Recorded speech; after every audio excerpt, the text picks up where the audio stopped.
ಎಲ್ಲರಿಗೂ ನಮಸ್ಕಾರ. ಇವತ್ತಿನ ರೆಸಿಪಿ ಬಹಳ ಹಳೆಯ ಕಾಲದೊಂದು ರೆಸಿಪಿ.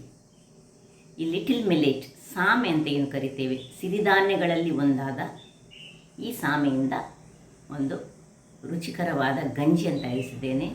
ಆರೋಗ್ಯಕ್ಕಂತೂ ಬಹಳ ಉತ್ತಮ.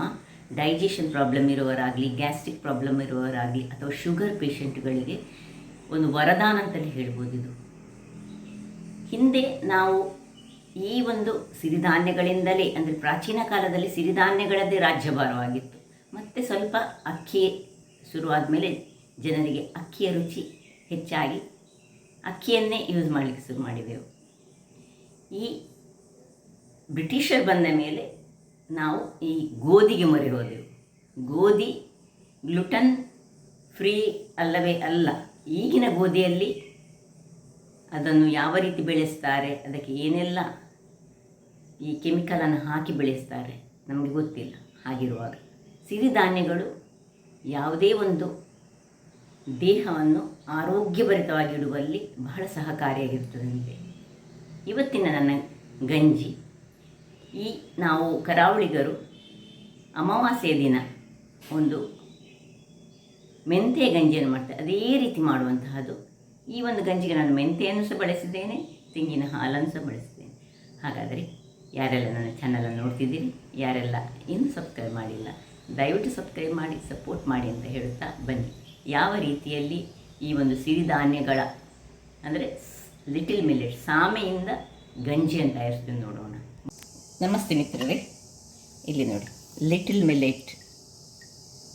ಇದನ್ನು ಯೂಸ್ ಮಾಡಿಕೊಂಡು ನಾವಿವತ್ತು ಒಂದು ಡಯಾಬಿಟಿಕ್ ಪೇಷಂಟ್ಗಳಿಗೆ ಬೇಕಾದಂತಹ, ಅಥವಾ ಯಾರು ಸಹ ಹೀಗೆ ಸಹ ನಾವು ಸಹ, ಇದು ಸಿರಿಧಾನ್ಯಗಳಲ್ಲಿ ಒಂದಾದ ಸಾಮೆ ಅಂತ ಇದಕ್ಕೆ ಕರೀತಾರೆ.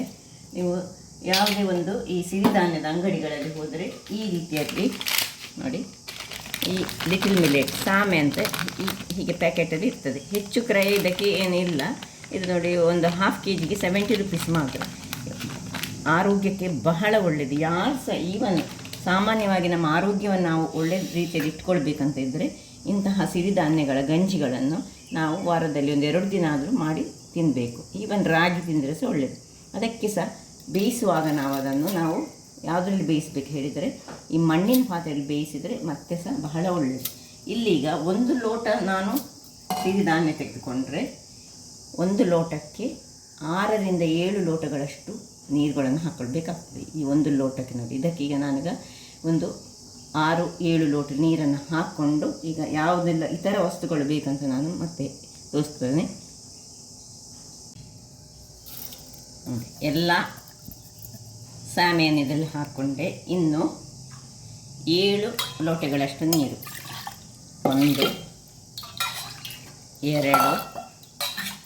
3 4 5 6 ಲೋಟ ಹಾಕ್ತೇನೆ. ಮತ್ತೆ ಬೇಯಿಸಿದ ಮೇಲೆ ಮತ್ತೆ ನೋಡೋಣ. ಇನ್ನು ಇದಕ್ಕೆ ಬೇಯಿಸುವಾಗ ಗ್ಯಾಸನ್ನು ಉಸ್ಕೊಳ್ಳುವ ಮೊದಲಿಗೆ. ಈ ಸಪೋಸ್ ನಿಮ್ಮ ಹತ್ರ ಇಂಥ ಮಣ್ಣಿನ ಪಾತ್ರೆ ಇರೋದು, ಕುಕ್ಕರಲ್ಲಿ ಮಾಡಿದರೆ ಸಹ ಆಗ್ತದೆ, ತೊಂದರೆ ಇಲ್ಲ. ಹೀಗೆ ಮುಚ್ಚಳ ಮುಚ್ಚಿಕೊಂಡು ನಾವು ಮಾಡಬೇಕಾಗ್ತದೆ. ಈಗ ಇದಕ್ಕೆ ಒಂದು 5-6 ಕಾಳುಗಳಷ್ಟು ಈ ಕರಿಮೆಣಸನ್ನು ಹಾಕೊಳ್ಳೋಣ. ಇನ್ನು ನಾನು ಮೆಂತೆಯನ್ನು ಅದನ್ನು, ಈ ಒಂದು ಸಿರಿಧಾನ್ಯಗಳನ್ನು ಯಾವಾಗಲೂ ಬಳಸುವಾಗ 8 ರಿಂದ 10 ಗಂಟೆಗಳ ಕಾಲ ನೆನೆಸಿ ಇಟ್ಟು ಮತ್ತೆ ಬಳಸಬೇಕು. ಹಾಗೆ ಇದನ್ನು ನಾನು 8 ಗಂಟೆಗಳ ಕಾಲ ರಾತ್ರಿ ಮಲಗುವ ಮೊದಲು ನೆನೆಸಿಟ್ಟುಕೊಂಡಿದ್ದೇನೆ. ಈಗ ಬೆಳಿಗ್ಗೆ ಮಾಡ್ತಿದ್ದೇನೆ. ಆ ಹೊತ್ತಿನಲ್ಲಿಯೇ 1 ಚಮಚದಷ್ಟು ಮೆಂತೆಯನ್ನು ಸಹ ನಾನು ನೆನೆಸಿಟ್ಕೊಂಡಿದ್ದೇನೆ. ನೋಡಿ, ಒಳ್ಳೆ ಈಗ ಇದು ಬೇಯಬೇಕು. ಇದಕ್ಕೀಗ ಬೆಂದ ಮೇಲೆ ಸ್ವಲ್ಪ ಉಪ್ಪು ಹಾಕೊಳ್ಳೋದು. ಸುರಿಗಿದು ಬೆಂದುಕೊಳ್ಳಿ. ಇದು ಇಲ್ಲಿ ಬೇಯ್ತಾ ಇರುವಾಗ ಇದರ ಬದಲು, ಕಾಳು ಮೆಣಸಿನ ಬದಲು ನೀವು ಕಾಯಿ ಮೆಣಸನ್ನು ಸಹ ಹಾಕ್ಕೊಳ್ಬೋದು, ಅಥವಾ ಜೀರಿಗೆ ಮೆಣಸು ಇರ್ತದೆ ಅದನ್ನು ಸಹ ಹಾಕ್ಕೊಳ್ಬೋದು, ಯಾವುದು ಸಹ ಆಗ್ತದೆ. ಸೊ ಇದು ನಾರ್ಮಲ್ ಜನರಿಗೆ ಸಹ ಒಳ್ಳೆಯದು, ಡಯಾಬಿಟಿಕ್ ಪೇಷಂಟ್ಗಳಿಗಂತೂ ಬಹಳ ಉತ್ತಮ. ಸೊ ಸಿರಿಧಾನ್ಯಗಳೇ ಹಾಗೆ ದೇಹಕ್ಕೆ ಉತ್ತಮ. ಹೆಚ್ಚಾಗಿ ಸಿರಿಧಾನ್ಯಗಳನ್ನು ಮಿಕ್ಸ್ ಮಾಡಿ ಯೂಸ್ ಮಾಡಬಾರ್ದಂತ ಹೀಗೆ ಗೊತ್ತಿದ್ದ ಆಯುರ್ವೇದಿಕ್ ಡಾಕ್ಟರ್ಸ್ನವರು ಹೇಳ್ತಾರೆ. ನನಗೆ ಸರಿ ಅದರ ವಿಷಯ ಗೊತ್ತಿಲ್ಲ. ಬಟ್ ಸಿಂಗಲ್ ಆಗಿ ಯಾವುದೇ ಸಾಮೆ, ಅರ್ಕ ಇವುಗಳನ್ನೆಲ್ಲ ಬೇರೆ ಬೇರೆ ರೀತಿಯಲ್ಲಿ ಉಪಯೋಗಿಸಬೇಕಂತ. ಈಗ ಇದನ್ನು ಸಾಧಾರಣ 10 ಚಮಚಗಳಷ್ಟು ತೆಂಗಿನ ತುರಿಯ ಹಾಲನ್ನು ನಾನು ತೆಗೆದುಕೊಳ್ತೇನೆ. ಹಾಲು ಹಾಕಿದಷ್ಟು ಬಹಳ ಚೆನ್ನಾಗಿ ಬರ್ತದೆ. ಇದನ್ನು ಗ್ರೈಂಡ್ ಮಾಡಿಕೊಂಡೆ. ಮತ್ತು ದಪ್ಪ ಮತ್ತು ನೀರು ಹಾಲು ಎರಡನ್ನು ಸಹ ಒಟ್ಟಿಗೆ ತೆಗೆದುಕೊಳ್ಳೋಣ. ಈಗ ಸುರಿದ ದಪ್ಪ ಹಾಲು ಬರ್ತದೆ. ಮತ್ತು ಪುನಃ ಒಂದು ಸರ್ತಿ ಇದನ್ನು ಹೀಗೆ ತೆಗೆದುಕೊಂಡು ಹಾಕ್ಕೊಂಡು ಒಂದೊಂದು ಸರ್ತಿ ಸ್ವಲ್ಪ ನೀರನ್ನು ಹಾಕಿ ಎರಡನೇ ಬಾರಿ ಸಹ ತೆಗೆದುಕೊಂಡು ರೆಡಿ ಇದಕ್ಕೆ ಹಾಕೊಳ್ಳೋಣ. ನೋಡಿ, 2 ಹಾಲನ್ನು ಸಹ ತೆಗೆದುಕೊಂಡೆ. ನಾನೀಗ ಸಣ್ಣ ಲೋಟೆಯಲ್ಲಿ ಒಂದು ಮಾಡೋದ್ರಿಂದಾಗಿ ನಾನು ಒಂದು 4-5 ಚಮಚಗಳಷ್ಟು ಮಾತ್ರ ಈ ತೆಂಗಿನ ತುರಿ ತೆಗೆದುಕೊಂಡೆ. ಇಲ್ಲಿ ನೋಡಿ, ಇದು ಬೇಯಲಿಕ್ಕೆ ಶುರುವಾಯಿತು. ಈಗ ಒಂದು ನಡುವಲ್ಲಿ ಒಮ್ಮೆ ಹೀಗೆ ಕೈ ಆಡಿಸ್ತಾ ಇರಬೇಕು. ಇದು ಬೇಯಲಿ. ಪೂರ್ತಿ ಬೆಂದ ಮೇಲೆ ನಾವು ಏನು ಮಾಡೋದನ್ನು ನೋಡೋಣ. ವೀಕ್ಷಕರೇ, ಇಲ್ಲಿ ನೋಡಿ, ಒಳ್ಳೆ ಕುದೀತಾ ಉಂಟು. ಈಗ ಒಂದು ರುಚಿಗೆ ತಕ್ಕಷ್ಟು ಉಪ್ಪನ್ನು ಹಾಕೊಳ್ಳೋಣ. ನಿಮಗೆ ಉಪ್ಪು ಬೇಕಿದ್ದಷ್ಟು, ಅಂದರೆ ಸ್ವಲ್ಪ ಕಡಿಮೆ ಉಪ್ಪು ಮಾಡುವವರು ಕಡಿಮೆ ಉಪ್ಪು ಸಹ ತೆಗೆದುಕೊಳ್ಬೋದು. ನೋಡಿ, ಒಳ್ಳೆ ಬೆಂದಿದೆ ನೋಡಿ, ನಿಮಗೆ ಗೊತ್ತಾಗ್ಬೋದು. ಮೆಂತೆ ಸಹ ಅದರೊಟ್ಟಿಗೆ ಮಿಕ್ಸ್ ಆಗಿದೆ. ಇಷ್ಟ ಆಗುವಾಗ ಉಪ್ಪು ಮಾತ್ರ ನಾನು ಸ್ವಲ್ಪ ಕಡಿಮೆ ಹಾಕ್ಕೊಂಡೆ. ನಾನು ನಿಮಗೆ ಬೇಕಿದ್ದರೆ ಹಾಕ್ಕೊಳ್ಬೋದು. ಈಗ ಈ ಗ್ಯಾಸ್ಟ್ರಿಕ್ ಪ್ರಾಬ್ಲಮ್ ಇರುವವರಾಗಲಿ ಅಥವಾ ಈ ಸಕ್ಕರೆ ಕಾಯಿಲೆ ಇರೋರೆಲ್ಲ ಇಂಥ ಗಂಜಿಯನ್ನು ಉಪಯೋಗಿಸಿದರೆ ಬಹಳ ಉತ್ತಮ. ಆರೋಗ್ಯವೇ ಭಾಗ್ಯ ಅಂತ ನಾವು ಹೇಳ್ತೇವೆ.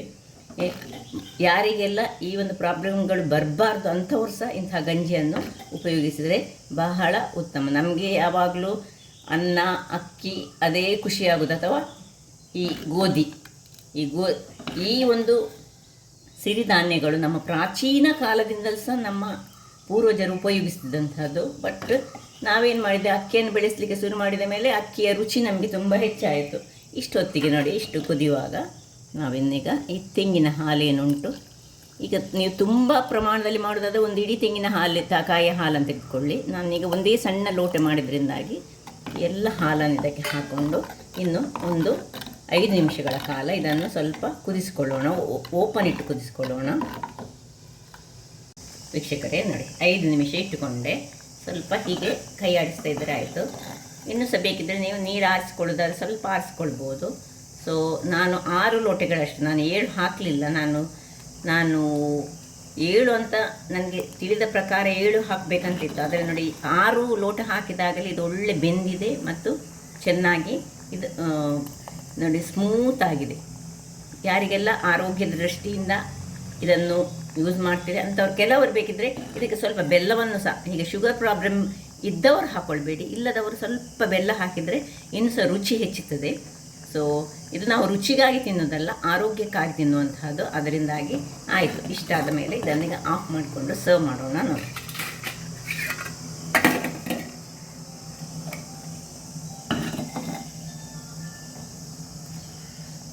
ರುಚಿಯಾದ, ಅಂದರೆ ಸ್ವಲ್ಪ ಬೆಲ್ಲ ಹಾಕಿದರೆ ತುಂಬ ರುಚಿಯಾಗಿ ಬರ್ತದೆ.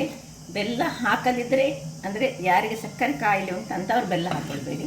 ಅಲ್ಲದವರು ಈ ಗ್ಯಾಸ್ಟ್ರಿಕ್ ಪ್ರಾಬ್ಲಮ್ ಇದ್ದವರು ಬೆಲ್ಲ ಹಾಕ್ಕೊಳ್ಬೋದು. ಇಲ್ಲಿ ಬೇಕಿದ್ದರೆ ಕಾಯಿ ಮೆಣಸನ್ನು ಹಾಕಿ ಸಹ ನಾವು ಮಾಡ್ಕೊಳ್ಬೋದು. ಸೊ ಬಹಳ ಆರೋಗ್ಯಭರಿತವಾದ ಒಂದು ಗಂಜಿ ರೆಡಿ ಆಯಿತು. ಹಾಗಾದರೆ ನೋಡಿದ್ರಲ್ಲ ವೀಕ್ಷಕರೇ, ಯಾವ ರೀತಿಯಲ್ಲಿ ಇನ್ನೂ ಸಹ ನೋಡಿ, ಇದು ಮಣ್ಣಿನ ಪಾತ್ರೆಯಲ್ಲಿ ಮಾಡಿದರೆ ಇನ್ನೂ ಸಹ ಅದು ನೋಡಿ ಆಫ್ ಮಾಡಿಕೊಂಡ್ರೆ ಸಹ ಕುದಿ ಬರ್ತಾ ಇರ್ತದೆ. ಮಣ್ಣಿನ ಪಾತ್ರೆ ಮಾಡಿದ್ರೆ ಆರೋಗ್ಯಕ್ಕೆ ಉತ್ತಮ. ಇಲ್ಲದಿದ್ದರೆ ಕುಕ್ಕರಲ್ಲಿ ಸಹ ಬೇಯಿಸಿಕೊಂಡು ನಾವು ಮಾಡ್ಕೊಳ್ಬೋದು. ಹಾಗಾದರೆ ನೋಡಿದ್ರಲ್ಲ ವೀಕ್ಷಕರೇ, ಈ ಒಂದು ಸಿಂಪಲ್ ಆದ ಆರೋಗ್ಯಭರಿತವಾದ ಸ್ಯಾಮೆ, ಅಂದರೆ ಲಿಟಿಲ್ ಮಿಲೆಟ್, ಸಿರಿಧಾನ್ಯಗಳಲ್ಲಿ ಒಂದಾದ ಲಿಟಿಲ್ ಮಿಲೆಟ್ನಿಂದ ಮಾಡಿದಂತಹ ಒಂದು ಗಂಜಿ ಆರೋಗ್ಯಕ್ಕೆ ಬಹಳ ಉತ್ತಮ. ಹಾಗಾದರೆ ನನ್ನ ಈ ಕುಕಿಂಗ್ ಚಾನಲ್ ನಿಮಗೆ ಇಷ್ಟ ಆದರೆ ಬೋಳೂರು ಸುವರ್ಣ ಚಾನಲನ್ನು ಲೈಕ್ ಮಾಡಿ, ಶೇರ್ ಮಾಡಿ ಹಾಗೂ ಸಬ್ಸ್ಕ್ರೈಬ್ ಮಾಡಿ ಹಾಗೂ ನನ್ನ ಇನ್ಸ್ಟಾಗ್ರಾಮ್ ಪೇಜನ್ನು ಫಾಲೋ ಮಾಡಿ. ಧನ್ಯವಾದಗಳು.